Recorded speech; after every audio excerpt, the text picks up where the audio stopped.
the Cinema Judge!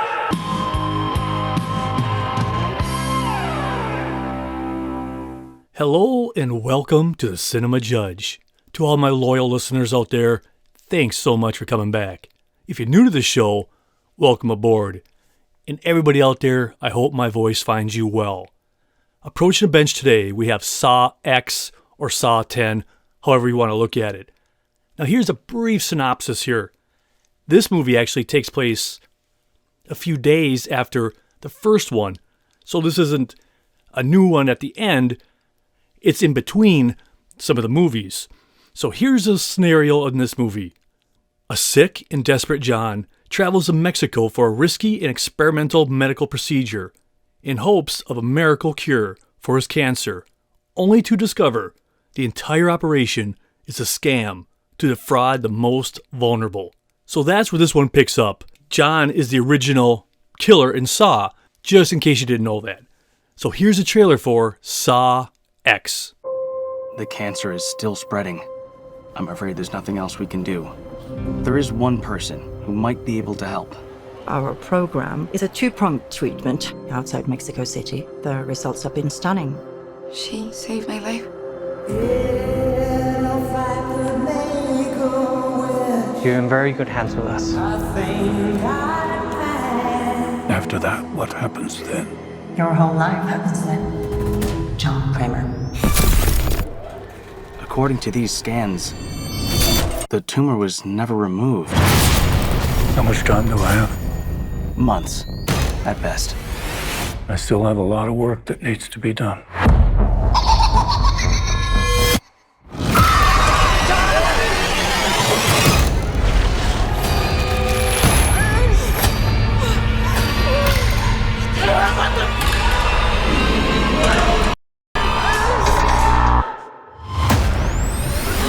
Hello, everyone. It's time to play a game. You all pretended to cure me, but what I have planned for each of you is very real. Peace came upon me.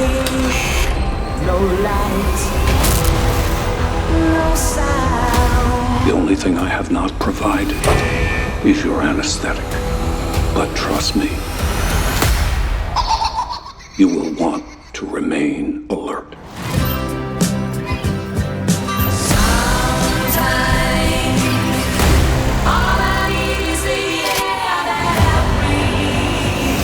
Out of all the men to cheat, you picked John Kramer? Please, don't hesitate. Place a big enough piece of your cerebral tissue into the glass enzyme tank. This will save your life. So sleep, silent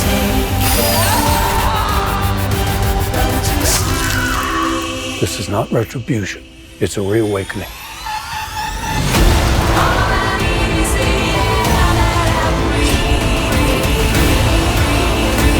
Live or die. The choice is yours.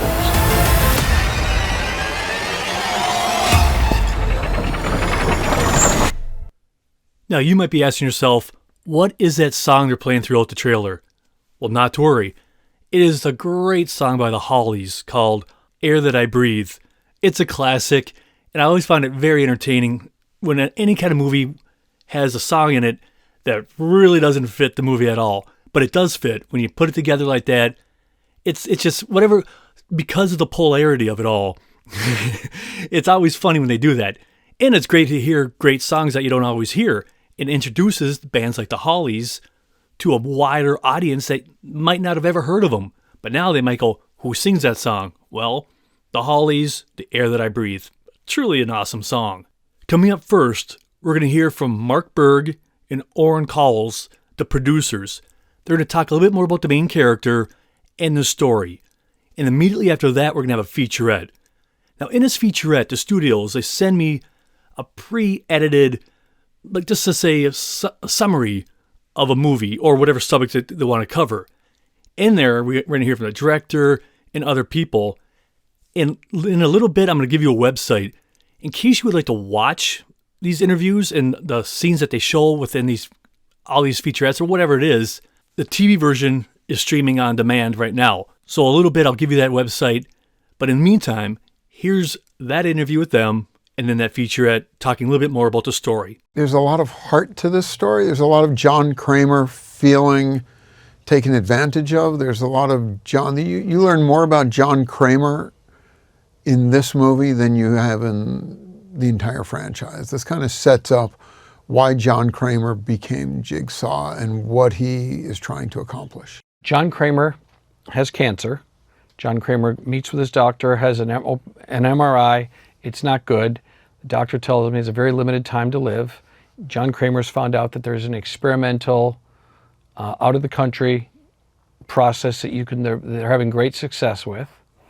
He goes to Mexico City where they're hosting this surgery. He goes and does it, and he finds out that it's a fraud. How much time do I have? Months, at best. I still have a lot of work that needs to be done.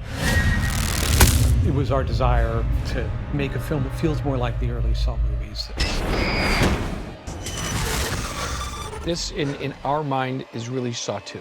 This movie happens weeks after the end of Saw 1. I help people overcome inner obstacles.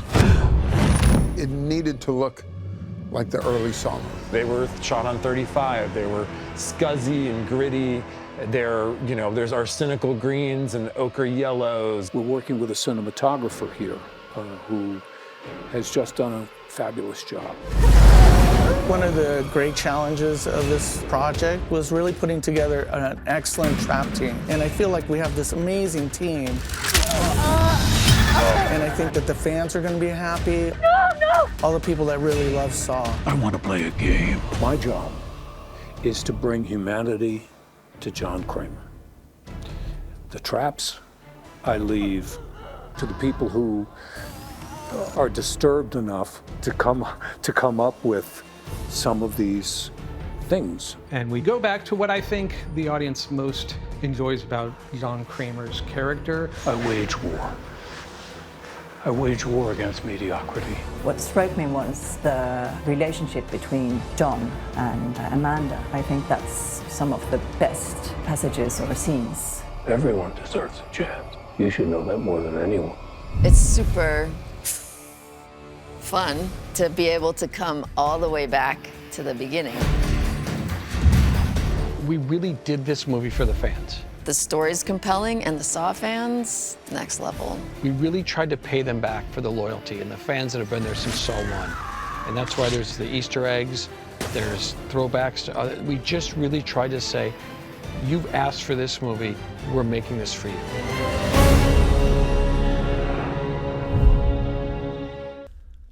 Now, if you'd like to watch the TV version of this, go to bit.ly/cinemajudge.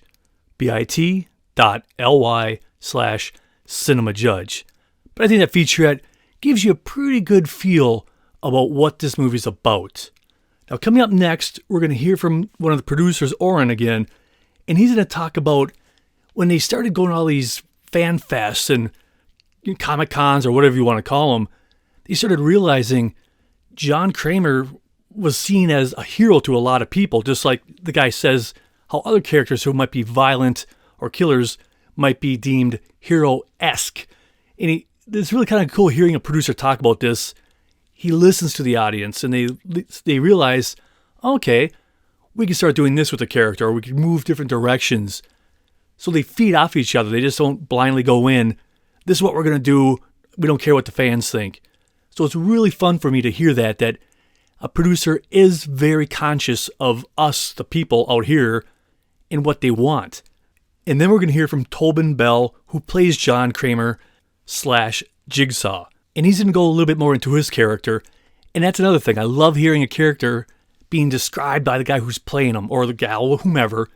It's just getting inside their head of who is this person, why are they acting this way, and then how it forms, because sometimes when you're an actor, actress, whatever it is, you have to try to play somebody who might not be the greatest person in the world, but you have to try to find something to say, this is why they're doing it. And it must be an incredible challenge for anybody out there who has to play a complicated character like this. And then we're going to hear from the director again, and he's going to talk about Tobin and how he feels he reacted to delving more into this character, because, like they say in these interviews, this is the most you've ever heard about him and his background, who he is and why he is who he is, and all of those things. So they're really fleshing out the main character that maybe a lot of us don't know about. Something that was really shocking to Mark and I is either Saw 2 or Saw 3 were at Comic-Con. And now we're really got a lot of momentum. They've made the room bigger every time, and the walls keep flying out. And Mark and I were on the dais, and they were talking, and they kept talking about the hero and the protagonist and the hero. And we never really looked at it like he was a hero, but he was a hero to people. And not because he's a murderer, not because he's, whether John Wick's a hero, So, but it really kind of changed, at least for me personally, and I know Mark and I've talked about it, how we looked at Jigsaw or John Kramer, but they talked about the hero, the protagonist, and it really got us. So that was, for me, a big change of the way we thought about the films. One of the things that intrigued me about this story is that we go back to what I think the audience most enjoys about John Kramer's character, which is that he's philosophical and has a strong moral compass, but also lives in total contradiction to what you would think that compass would be. We know from Saw 2 that he really only became the Jigsaw after he was diagnosed with cancer and lost his son and all that sort of thing. We know that he's pretty much infallible, and he's often said, if you can anticipate the human mind, it leaves nothing to chance. So we've seen a kind of very rigid formulation of that notion of his character in all the Saw movies. What I really liked about this one is that we go deep in all those things, but we also do things that I think are very unexpected. John Kramer, he has been a civil engineer and an architect for almost 40 years. And what interests me about him is that he is interested in many, many, many things from a point of view of philosophy, theology. He's extremely well-read, very intelligent, and very committed, unlike many of us who look around us and complain about the world or some aspect of the world but do nothing. He does something. Whether you agree with what he does or not is another subject entirely. It's my job to flush him out, to be on his side, and to draw audiences in to the thought process. I think Tobin was really impressed by how much this story truly immerses itself in his character, in his emotional journey. And, it's almost as though the creators realized that it was a big mistake to make a Saw film with no John Kramer and no Tobin in it whatsoever. And so this is almost like a counter reaction to that by let's go all in with Tobin. And so, of course, as an actor, he saw this, I'm sure, as kind of his life's great work. Artistically speaking, I mean, this is his biggest movie by far. So that had to really impress him and intrigue him. He's always sort of the gatekeeper of being true to this kind of enigma that is the John Kramer character, that he doesn't get revenge, he doesn't kill, even though kind of looks like he does, but still, we don't talk in those terms. They're not traps, they're tests. They're, disciples and subjects and this sort of thing. So he always makes sure that we're very careful about those aspects of the story. He really likes John's philosophical side and his use of metaphor, which I think we did a good job with in this film. At least for me, I love hearing the people behind the camera, the people who are making these films, how much they care for these characters and how they really want to make a character relatable. In that when they're making these kind of films, you're not just slapping them together and letting it go. You're investing a lot of your time into a product because if it stinks, it's on you. So I really love hearing, even though it's a horror film, people might just take it as a throwaway. There's a lot that goes into these character building, their motivations, and hearing them develop that, talking about that, and wanting to make a character that's there, not just one-dimensional. And I'm sure actors really appreciate that. They just don't want to play just a paper-thin character. And we're going to hear a little bit about that from Tobin Bell. And he talks about the script and delves a little bit more into his character. But then we're going to move on to the producers, and they're going to talk about the traps and how they've evolved, how they've changed, and what's the purpose behind some of these traps. They're not just to kill people. They're there testing them because of what they did to him. And I love how they work through this and how they got to those mind frame. And then also we're going to hear from the director talking about the traps. But then we're going to hear from somebody that you don't always hear about. They have interviews from the production designer, the guy who helped develop some of these traps, Anthony Stabley. And he really gives some really good interviews here, talking about the whole process of these traps.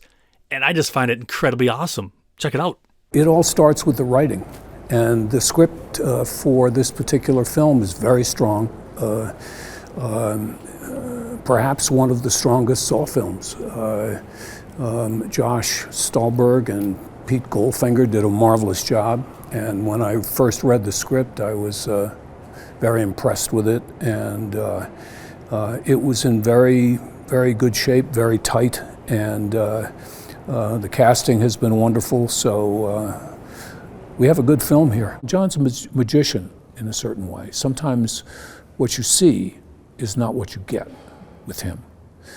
So let's assume, though, that what you saw in Saw 3 was actually happening. Then we've had to create moments at different points in time. And this one, I would say, happens somewhere between Saw 1, Saw 2, somewhere in that zone. The traps you see in most of the movies are John they're John's traps.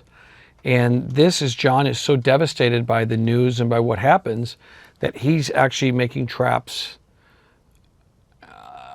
for them. These are their traps because what they did to him personally.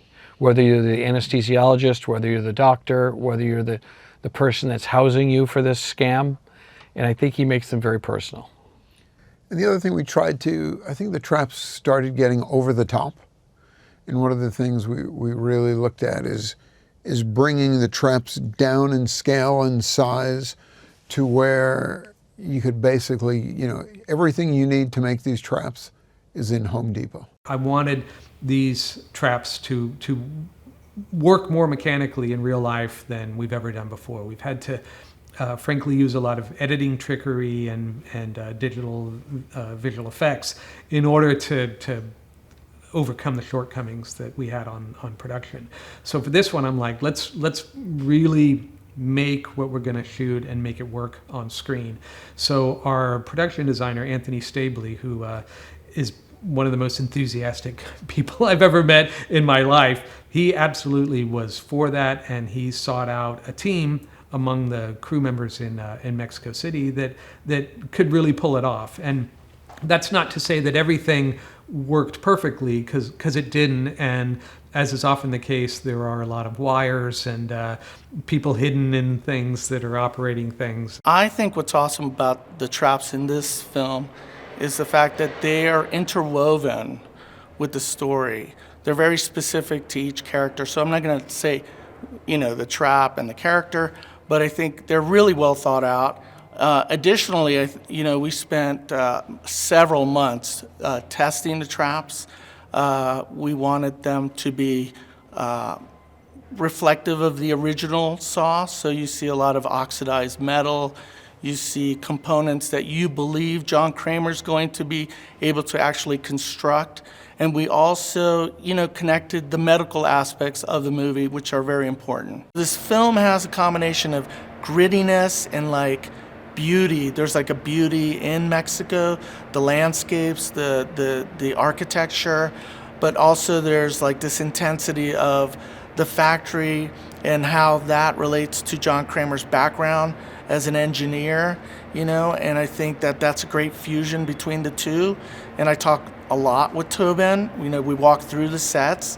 He says this is, he enjoys the sets, and he says, I would really like this. And we talk about what could be realistic, and there's a lot of reveals. And one of the things that I think is really important to talk about is that our job as a production designer, my job, is that there's an art in horror.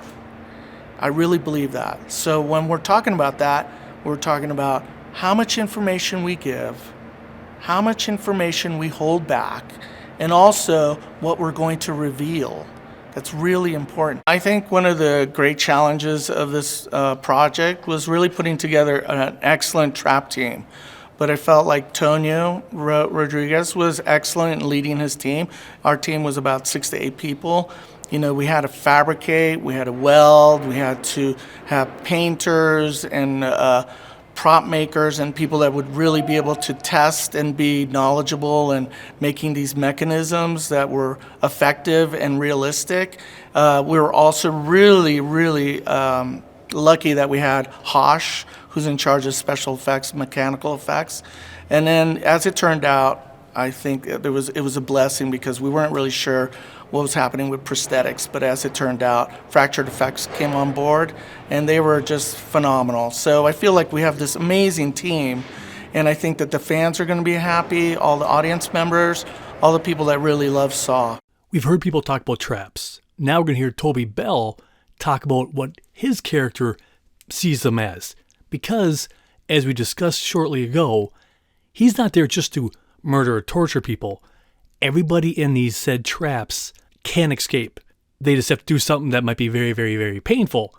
But it's not there just to be a murder weapon.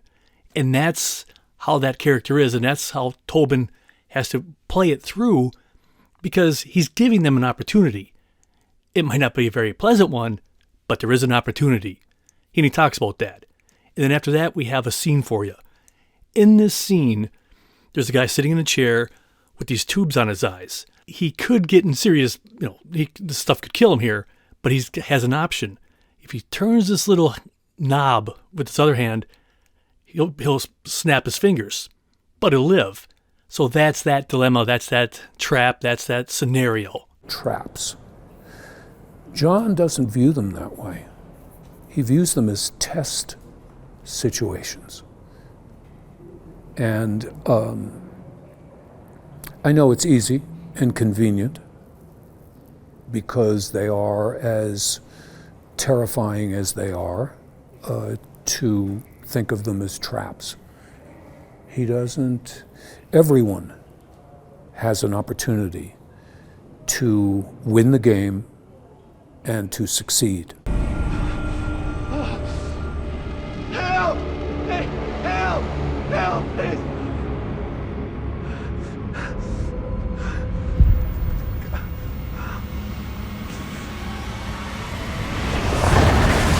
I'd like to play a game. Perhaps one that addresses those sticky fingers of yours. I've had my eyes on you, and I do not like what I see.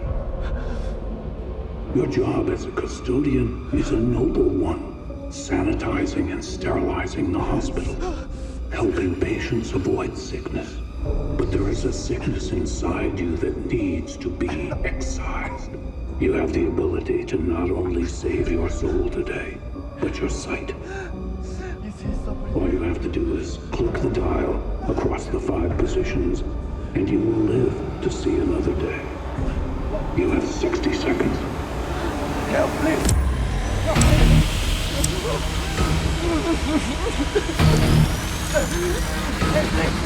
Please help!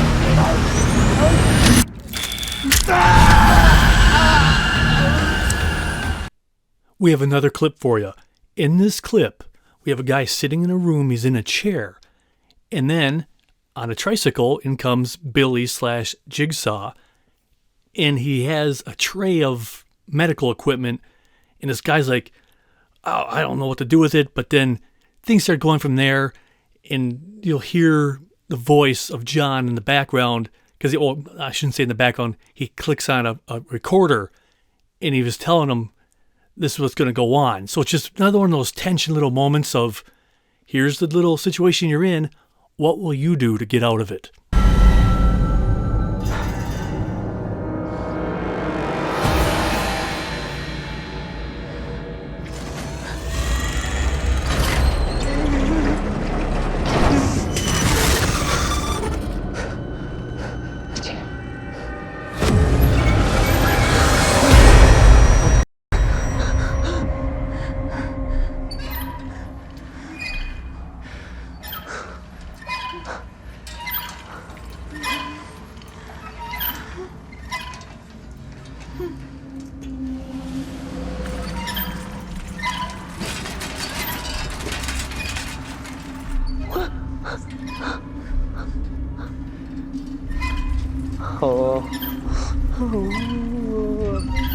What the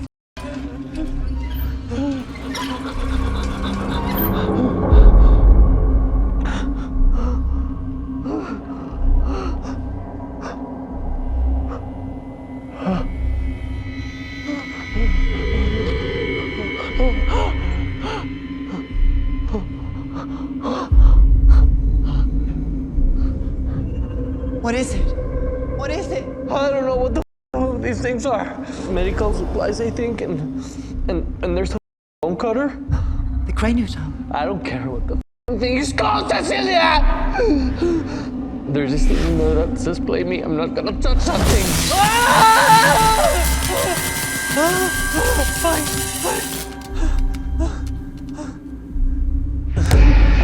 Hello, Mateo.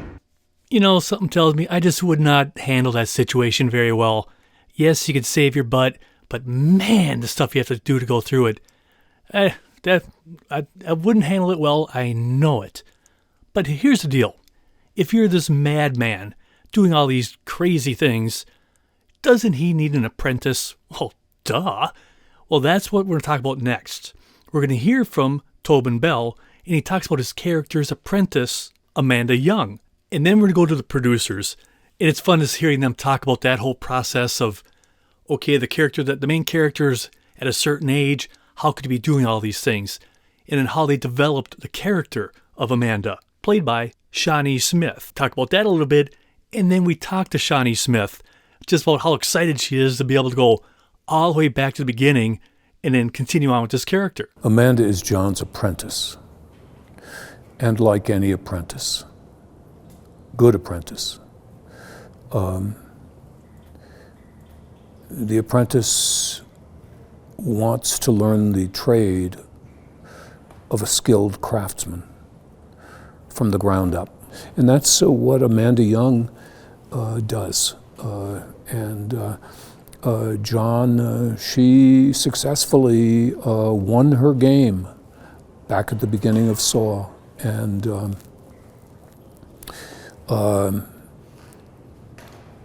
you know, I don't know if you know Amanda's background, but she had a drug problem and was somewhat of a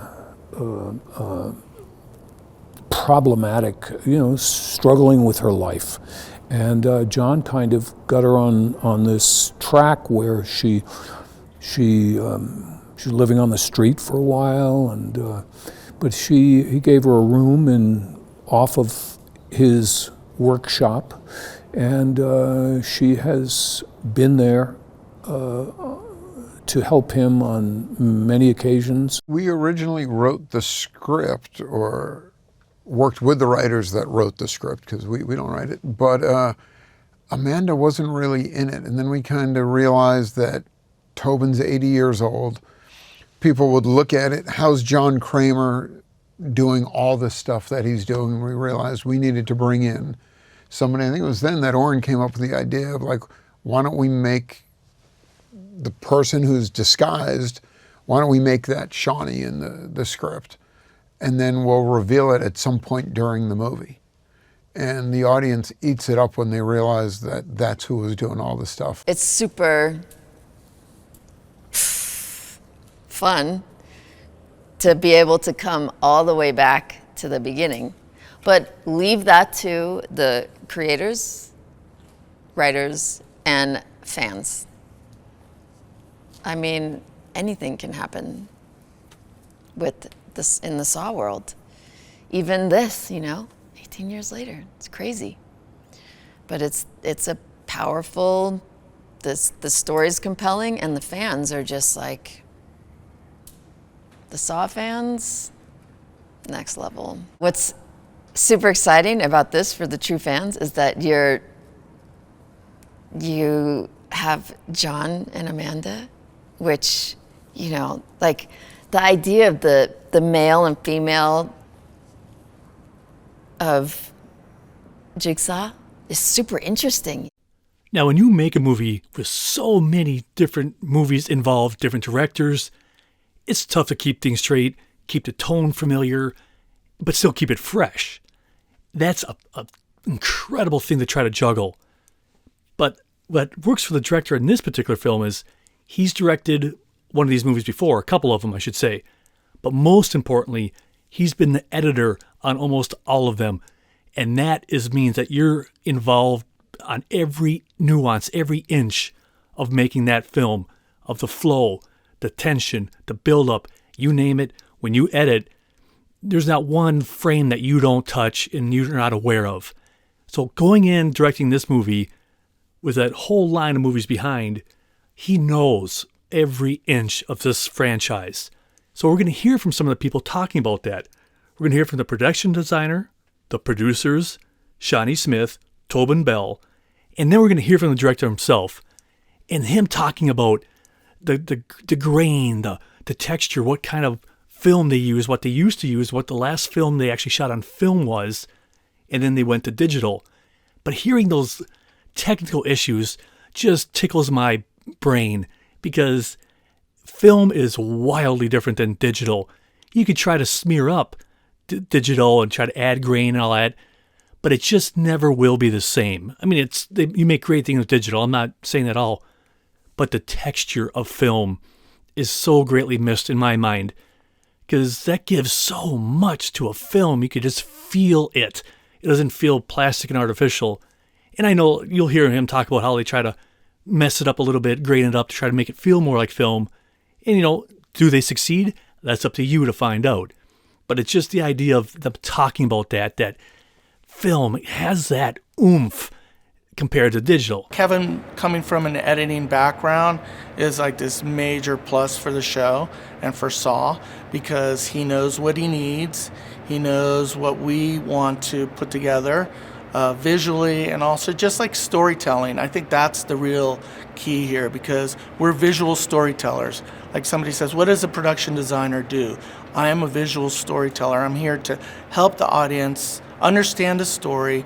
We give them colors so that they know that they're in Mexico, colors so that they know that they're in the United States. We enter this layer that is completely different from the rest of the movie. We want this sense of fish out of water when we come into Mexico.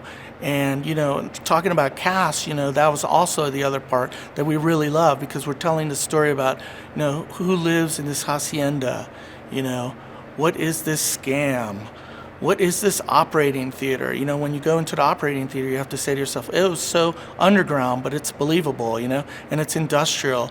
And so we just want to make sure all of that was true and that the story points were all there for the audience to be able to understand what they're watching. And Kevin, as an editor, was phenomenal in telling us this is what we need, this is what we don't need, which is also quite important too. When I think of this film and this experience, I call it Spicy Saw because it's picante, and it's being shot here in Mexico and it has just so much more color. I feel certainly previous films have color, but I think this one has a little bit more in some ways, and I think people are really going to enjoy it. Saw X was directed by Kevin Greutert, who directed 2 previous Saw movies and basically has edited pretty much all of them. He knows the franchise better or as well as Oren and myself, if not better. And he was our first and only choice to direct this movie. Kevin G is directing this film. It's really fun to work with him on this. They couldn't have hired a better director because imagine like everything this man has to hold in his head all day long, like 18 years of details. But he's the right man for the job. You know, if anyone could hold all that in his head and be editing while he's filming this, it's him. Kevin Greutert is directing this film with very strong credentials. He's comes from editing, has been involved with Saw since the beginning, edited and directed. He's edited most of the Saw films, directed a few of them, so nobody knows Saw the way Kevin knows Saw. And he brings, I did another film with Kevin, a previous Saw film with Kevin, but I've gotten to know him more in this because I'm in so much of this film. So we've had lots of, I've gotten to have a working relationship with him, a deeper working relationship with Kevin. He's very detail-oriented.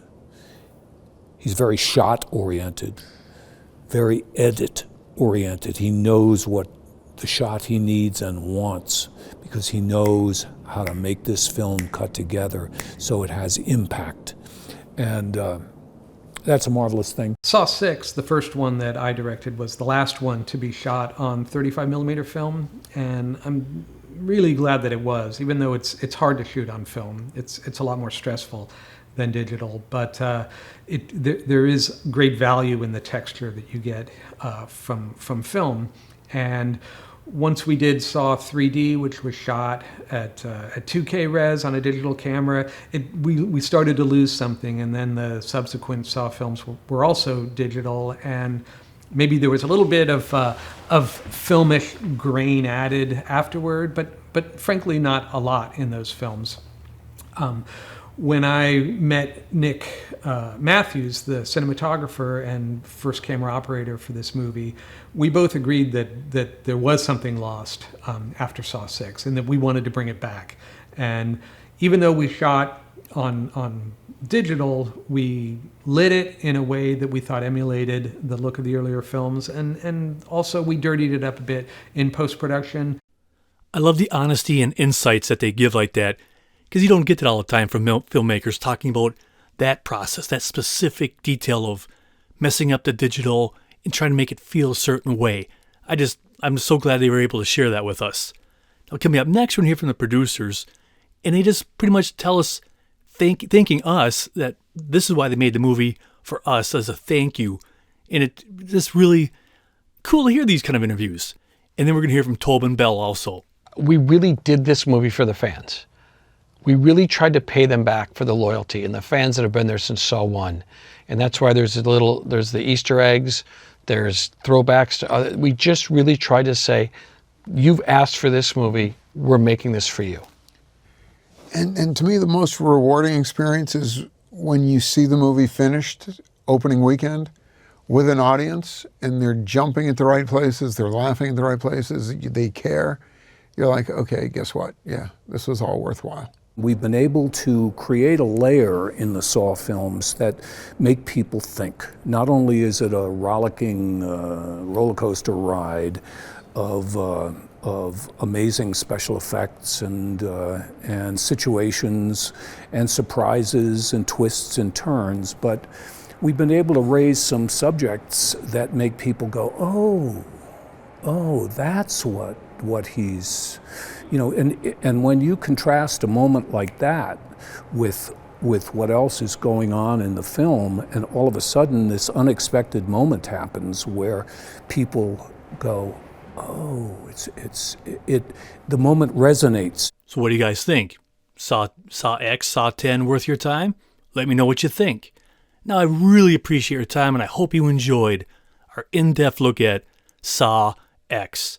Now, if you guys have any questions, comments, concerns, any way to improve the show, please feel free to let me know. cinemajudge@hotmail.com or at Instagram, the Cinema Judge, or any other places, Threads, YouTube, Pinterest, Tumblr, Hive, Mastodon, TikTok. Anywhere like that. As long as it's constructive, let me know, because I can't grow if I don't know. Also, if you ever go to the metaverse, go to Horizon Worlds, show up there. I love talking movies with you guys. Usually I sit there late at night and we sit and talk TV and movies. It's a blast. Go to laser tag. There's a place called Ace of Clubs. Often I go there, and I'm all over the place because people build some really cool worlds out there. And it's fun just to hang out and talk and just chat movies. But now it's shout out time. This is where I get a shout out to everybody listening to the last episode. And you might ask yourself, hey, whoa, buddy. I listened to one of your old shows. You didn't give me a shout out. Well, that stuff's almost impossible to track and keep order of. It's just easier when I look at last episode because it's all just right there. And I truly thank you for taking time out of your busy life to listen to this show, because it's a busy world out there. It's crazy and it's very noisy. And that's what we like to do here, is just give you one movie, interviews, information, so you make up your own mind. I'm not going to sit here and yell and complain and cry about Hollywood. That's not our gig. We like to create a movie oasis, a place where you can just come here and listen. We all walk different paths. Who am I to tell you what to see or what not to see? Because any movie is somebody's favorite movie. Because we all want the same thing, an enjoyable movie experience. And I love hearing how you people listen to the show. Some of you listen when you're driving your car, sitting at home, going to work, or just relaxing. It doesn't matter. It's just awesome. So here's to all my listeners in the United States, Germany. You guys are awesome, great. Canada, Vietnam, Australia, Poland, Netherlands, Luxembourg, Mexico, Austria, France, Singapore, Philippines, Minneapolis, Minnesota, St. Paul, Minnesota, Brandenburg, Brampton, Ontario, Stevenson's Ranch, California, Chicago, Illinois, Frankfurt am Main, Hesse. Hesse, you guys are incredible. Farmington, Minnesota, Howley, Minnesota, Clovis, New Mexico, Inver Grove Heights, Minnesota, Stillwater, Minnesota, Maple Grove, Minnesota, Ho Chi Minh, Valencia, California, Perth, Western Australia, North Brabant, Edina, Minnesota, Makiti City, Metro, Manila, Warsaw, San Jose, California, Vienna, Munich, is it Pomona, New York? Seattle, Washington, Bismarck, North Dakota, New York, New York, North Rhine, Phoenix, Arizona, Las Vegas, Nevada, Luxembourg, New Prague, Minnesota, Elk River, just to name a few. But every solitary one of you, you guys are rock stars for taking time out of your life to listen to the show. Woohoo! And this week's bourbon shout out goes out to Henry and his friends. Let me tell you about this guy. Every time I have a mechanical issue with my lawnmower, snowblower, whatever it is, this guy is right there to help, because I'm not Mr. Handy whatsoever. And a couple days ago, him and his friends mowed my lawn without me even asking. They went out of their way and took care of it, because right now my hip is just killing me, and I'm waiting for have a hip surgery here eventually, and I can't do squat. And he didn't even know that, but he still did it. He boom, boom, boom. So to you, Henry, and your friends, cheers. And like I told you guys earlier, this is first a TV show, and I just take that, get rid of the video, and create this podcast. Because obviously you can't see the people. That's what I'm here for, to guide you through. So that's what turns into the podcast. But I'm doing a TV show, though. I'm cranking tunes, just rocking out, because that's my happy place. Movies and music. I don't have to worry about any of this stuff, because sometimes it's even hard for me to form a sentence like this. So there, I don't have to worry about nothing. Just cranking, learning about a movie, and having a great time. And this week, I was like, well, what do I want? This is I need to find a moment, find a feel for this. But I go, you know what I need? I threw down some Rolling Stones, some Led Zeppelin, some Who, and I just stayed in that realm of that area, because those guys have some just stellar tunes. I mean, every album, you just go, yep, of everybody there. So that's what I threw down. I threw some Stones, some Zeppelin, the Who, and voila, I was just in my happy place. Well, that is it. I'm thirsty. My glass awaits. So cheers to you and to the movies. So till next time, be well, be good, and I'm gone. I'm Jeff. Thanks for listening to The Cinema Judge.